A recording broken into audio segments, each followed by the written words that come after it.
আসসালামু আলাইকুম। আজকে এই পাইপ আপনাদের সোজা করে দেখাবো কিভাবে আমি এই পাইপ থেকে শীট বানাই।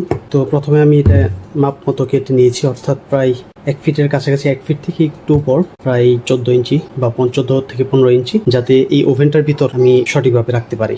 অর্থাৎ এই ওভেনটিতে এর চেয়ে বেশি জায়গা নেই, তাই আমি এটি সে অনুসারে কেটে নিয়েছি। সো এটি আমি প্রায় 150 ডিগ্রি থেকে সামান্য উপর সেটিং করেছি টেম্পারেচার, এবং এটি প্রায় 10 মিনিটের কাছাকাছি গরম করতে হবে এই পাইপটিকে, তাহলে এটি অনেকটা নরম হয়ে যাবে।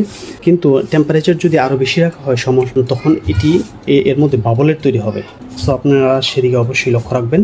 সো যাদের ইলেকট্রিক ওভেন রয়েছে তারা সহজেই এটি করতে পারেন এই ইলেকট্রিক ওভেনের মাধ্যমে, কারণ ইলেকট্রিক ওভেনের মাধ্যমে কাজটা করা অনেক সহজ। তো চলুন এটা দেখা যাক। আর এর উপর একটি ফয়েল পেপার দিয়ে রেখেছি, কারণ ফয়েল পেপারটি তুলনামূলক গরম হয় কম।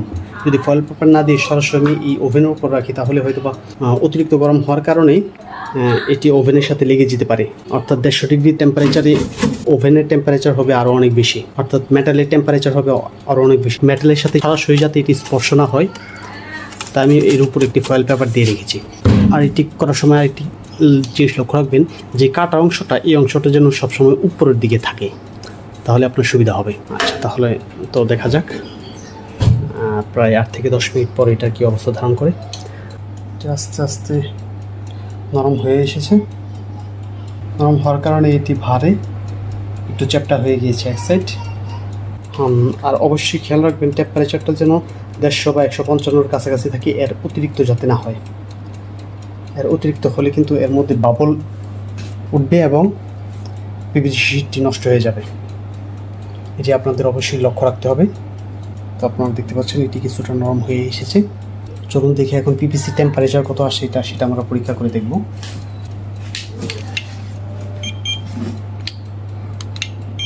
একশো 21 ডিগ্রির কাছাকাছি রয়েছে। 120 ডিগ্রিতে এটি নরম হয়ে যায়, কিন্তু পারফেক্টলি ব্যান্ড করার জন্য বা সমতল করার জন্য 140 থেকে 45 বেটার।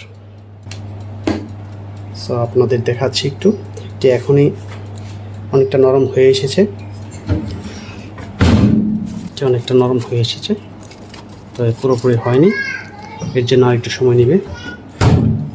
সো এখন যদি এটা আপনি সমান করতে যান তাহলে হয়তো বা সঠিকভাবে সমান হবে না, একটু বাঁকা রয়ে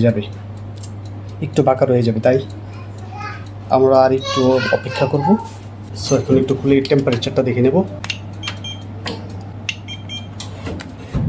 এখন এই টেম্পারেচারটা রয়েছে প্রায় 144 ডিগ্রি, তার মানে এখন যথেষ্ট নরম হয়েছে আশা করা যায়। তো এখন সেটা ডিরেক্টলি খুলে, সো এখন আমি এটা ওপেন করব। আমি ওভেন অফ করে দিচ্ছি, একটি টাইলসের উপর রেখে দেবো। সো এটি এখনও খুলে আমি সরাসরি একটি টাইলসের উপর রেখে অপর একটি টাইলস দিয়ে চাপা দিয়ে দেবো। তো দেখা যাক।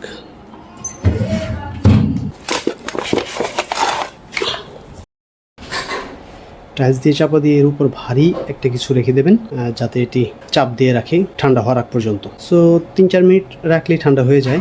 এরপর আপনি বের করবেন, বের করলে দেখবেন শীটটি একদম সোজা হয়ে গিয়েছে। 4-5 মিনিট যখন বের করবেন, একদম সোজা, এটি দেখবেন একদম সোজা হয়ে গিয়েছে। একটি পাইপ সম্পূর্ণ শীটে পরিণত হলো। তো ফুললি শীট আপনার কাজ করার জন্য একদম পারফেক্ট। সো এভাবে আপনি যে কোনো পাইপকে শীটে পরিণত করতে পারেন এবং সেই শীট দিয়ে আপনার প্রয়োজনীয় কাজটি কমপ্লিট করতে পারেন। দেখুন কত সুন্দর এবং একদম সমতল,